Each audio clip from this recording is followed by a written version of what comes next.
Host, welcome to our program. Today we're going to discuss a very special manuscript provided by the Buddha Practice Association of Australia.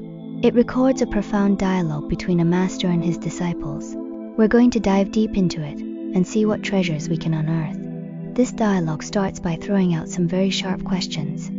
For instance, we often talk about respect, but what does it actually mean? Is our understanding of it too shallow? And what about the afflictions in our hearts? How do they, step by step, ruin our lives without us even noticing? Our discussion will begin with the everyday concept of respect. But the journey will go very deep. We'll talk about how the vibration of sound can change matter, and even explore an incredible ability called sovereign merit. So, are you ready to have your existing concepts challenged? Co-host, let's dive straight into the core. The starting point of the dialogue is a very piercing question. When you see something that repels you, can you still show respect? Generally, people think, I take care of my parents. I give them money for food. I look after their daily needs. Isn't that respect? But the master in this dialogue has a completely different view. He offers two key words as the keys to understanding: compliance and recognition. Host. Exactly. And the master uses an analogy of an elementary school student that I find incredibly vivid. He says a young child sees their teacher as the sky. Whatever the teacher says, the child listens. They don't judge whether the teacher is right or wrong. The teacher's word is truth. This total conviction is recognition. The behavior resulting from that inner recognition is compliance. This entire posture is what constitutes true respect. Co-host, I'm starting to get the feeling of it. So, conversely, if we treat our parents or mentors like a judge, thinking this makes sense, I'll listen, or that doesn't suit me, I'll ignore it, that isn't compliance. Host, precisely. In that moment, we are placing ourselves above the other person, acting like a censor. The master's next analogy is even more jarring. He says if we only provide material care, while the heart lacks compliance and recognition, how is that different from raising a pet? You are simply feeding them. You aren't truly treating them as an elder to be revered. This strips away the cloak of self-satisfied respect. Co-host, but the master goes further. He suggests this behavior is actually creating evil.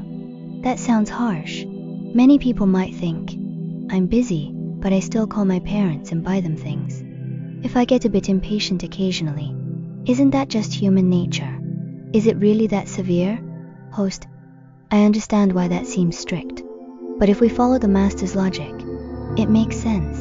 The root of this behavior is inner arrogance, the belief that I know better. My judgment is superior. When this is the foundation, our kindness becomes a condescending gift. This energy can't produce merit. Instead, it strengthens the ego. That's why he calls it creating evil. Co-host, if someone lacks inner compliance, their heart must be full of judgment and dissatisfaction. This leads to what the master calls our greatest enemy, afflictions. He mentions the core ones: greed, anger, ignorance, arrogance, and doubt. Host, these are our inner destroyers. To show how absurd this self-destruction is, the master gives two powerful images. First, a person using a hammer to smash holes in their own house. Second, the two chickens. They spend every day scratching at the roots of the tree they live in. One day the tree falls, and because they have nowhere to hide, they are eaten by a wild dog. Co-host, that chicken metaphor is haunting.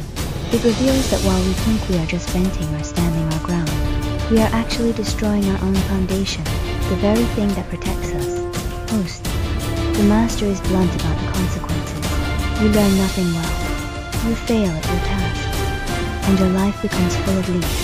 The final outcome is 4 words: lonely and miserable. Co-host, so what do?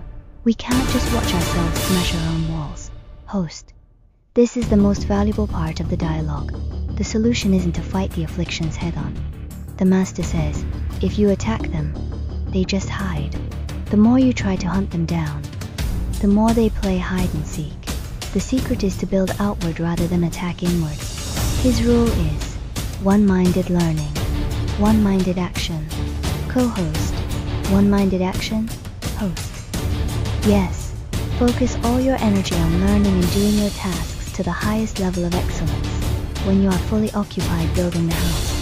The hammering thoughts have no room to act. It's a pragmatic strategy. Use your limited energy for creation, not inner conflict. As the master says, focus on construction, and destruction naturally vanishes. Co-host. Okay, so if I achieve this merit, this positive energy, what then? Does it just sit in a bank account? Or can it be used? This leads to the concept of dedication transfer of merit. Host. Most people think of dedication as a prayer or a transaction, but the master uses a modern term, genetic modification. Imagine you have a great apple tree, your current merit, but your goal is a pear tree, a higher state of being. Dedication is taking every apple, every bit of merit, using them as the highest quality fertilizer to nourish a single pear seed. Co-host, that's a revelation. It's not a transfer, it's a transformation. You melt down your goal to cast a new statue. You give up everything you have to achieve a transcendent quality you've never possessed before, like the qualities of a Buddha. Host. To illustrate these qualities, the master points to the sovereign merit of the Buddha's tongue. It can turn sand into delicious food. This isn't cooking. It's the essence of the matter being transformed in an instant. Co-host. One is exchange using gold to buy things. But this is creation. Does this sovereign ability extend beyond taste? Host. Yes, to the Brahma voice. The Buddha can produce the most precise frequencies in the universe. The master connects this to Chladni. Figures scientific experiments where sound vibrations cause sand on a plate to form perfect geometric patterns. Co-host. This implies ancient wisdom understood sound as a vibration that reshapes the structure of matter. Host. Exactly. But here is the warning. If a person lacks merit, their frequency is off.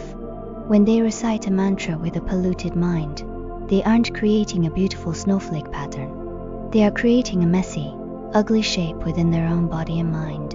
If you practice advanced methods without the right foundation, you might actually harm yourself. Co-host. So when a teacher withholds a certain teaching, it's not because they aren't compassionate. It's a form of deep protection. Without a solid foundation, a high-level practice is like building a skyscraper on sand. Host.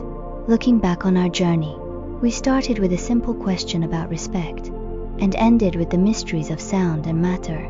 The core takeaway is that our inner state, whether we follow afflictions or focus on principles, determines if our life is a path of self-destruction or self-creation. Co-host.